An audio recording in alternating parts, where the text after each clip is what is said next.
Marcos capítulo 10. Levantando-se Jesus, partiu dali para os termos da Judéia, e para além do Jordão, e do novo as multidões se reuniram em torno dele, e tornou a ensiná-las, como tinha por costume. Então se aproximaram dele alguns fariseus e, para o experimentarem, lhe perguntaram: é lícito ao homem repudiar sua mulher? Ele, porém, respondeu-lhes: que vos ordenou Moisés? Replicaram eles: Moisés permitiu escrever carta de divórcio, e repudiar a mulher. Disse-lhes Jesus: pela dureza dos vossos corações ele vos deixou escrito esse mandamento. Mas desde o princípio da criação, Deus os fez homem e mulher. Por isso deixará o homem a seu pai e a sua mãe, e unir-se-á à sua mulher. E serão os dois uma só carne, assim já não são mais dois, mas uma só carne.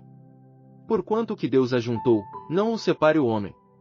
Em casa os discípulos interrogaram-no de novo sobre isso. Ao que lhes respondeu: qualquer que repudiar sua mulher e casar com outra comete adultério contra ela. E se ela repudiar seu marido e casar com outro, comete adultério. Então lhe traziam algumas crianças para que as tocasse, mas os discípulos o repreenderam. Jesus, porém, vendo isto, indignou-se e disse-lhes: deixai vir a minhas crianças, e não as impeçais, porque de tais é o reino de Deus. Em verdade vos digo que qualquer que não receber o reino de Deus como criança, de maneira nenhuma entrará nele. E, tomando-as nos seus braços, as abençoou, pondo as mãos sobre elas. Ora, ao sair para se pôr a caminho, correu para ele um homem, o qual se ajoelhou diante dele e lhe perguntou: bom mestre, que hei de fazer para herdar a vida eterna?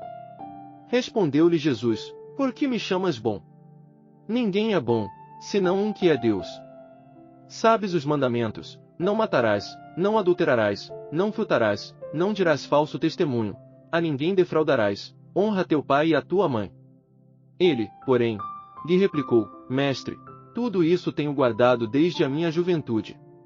E Jesus, olhando para ele, o amou e lhe disse: uma coisa te falta, vai, vende tudo quanto tens e dá-o aos pobres, e terás um tesouro no céu, e vem, segue-me. Mas ele, pesaroso desta palavra, retirou-se triste, porque possuía muitos bens. Então Jesus, olhando em redor, disse aos seus discípulos: quão dificilmente entrarão no reino de Deus os que têm riquezas. E os discípulos se maravilharam destas suas palavras, mas Jesus, tornando a falar, disse-lhes: filhos, quão difícil é para os que confiam nas riquezas se entrar no reino de Deus. É mais fácil um camelo passar pelo fundo de uma agulha, do que entrar um rico no reino de Deus. Com isso eles ficaram sobremaneira maravilhados, dizendo entre si: quem pode, então, ser salvo? Jesus, fixando os olhos neles, respondeu: para os homens é impossível, mas não para Deus, porque para Deus tudo é possível. Pedro começou a dizer-lhe: eis que nós deixamos tudo e te seguimos. Respondeu Jesus: em verdade vos digo que ninguém há, que tenha deixado casa, ou irmãos, ou irmãs, ou mãe, ou pai, ou filhos, ou campos, por amor de mim e do Evangelho, que não receba 100 vezes tanto, já neste tempo, em casas, e irmãos, e irmãs, e mães, e filhos, e campos, com perseguições, e no mundo vindouro a vida eterna. Mas muitos que são primeiros serão últimos, e muitos que são últimos serão primeiros. Ora, estavam a caminho, subindo para Jerusalém, e Jesus ia adiante deles, e eles se maravilhavam e o seguiam atemorizados. De novo tomou consigo os 12 e começou a contar-lhes as coisas que lhe haviam de sobrevir. Dizendo: eis que subimos a Jerusalém, e o Filho do Homem será entregue aos principais sacerdotes e aos escribas, e eles o condenarão à morte, e o entregarão aos gentios. E hão de escarnecê-lo e cuspir nele, e açoitá-lo, e matá-lo, e depois de 3 dias ressurgirá. Nisso aproximaram-se dele Tiago e João, filhos de Zebedeu, dizendo-lhe: mestre, queremos que nos faças o que te pedimos. Ele, pois, lhes perguntou: que quereis que eu vos faça? Responderam-lhe: concede-nos que na tua glória nos sentemos, um à tua direita, e outro à tua esquerda. Mas Jesus lhes disse: não sabeis o que pedis, podeis beber o cálice que eu bebo, e ser batizados no batismo em que eu sou batizado. E lhe responderam: podemos. Mas Jesus lhes disse: o cálice que eu bebo, haveis de bebê-lo, e no batismo em que eu sou batizado, haveis de ser batizados. Mas o sentar-se à minha direita, ou à minha esquerda, não me pertence concedê-lo, mas isso é para aqueles a quem está reservado.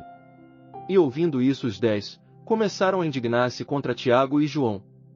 Então Jesus chamou-os para junto de si e lhes disse: Sabeis que os que são reconhecidos como governadores dos gentios, deles se assenhoreiam, e que sobre eles os seus grandes exercem autoridade. Mas entre vós não será assim, antes, qualquer que entre vós quiser tornar-se grande, será esse o que vos sirva. E qualquer que entre vós quiser ser o primeiro, será servo de todos. Pois também o Filho do Homem não veio para ser servido, mas para servir, e para dar a sua vida em resgate de muitos. Depois chegaram a Jericó.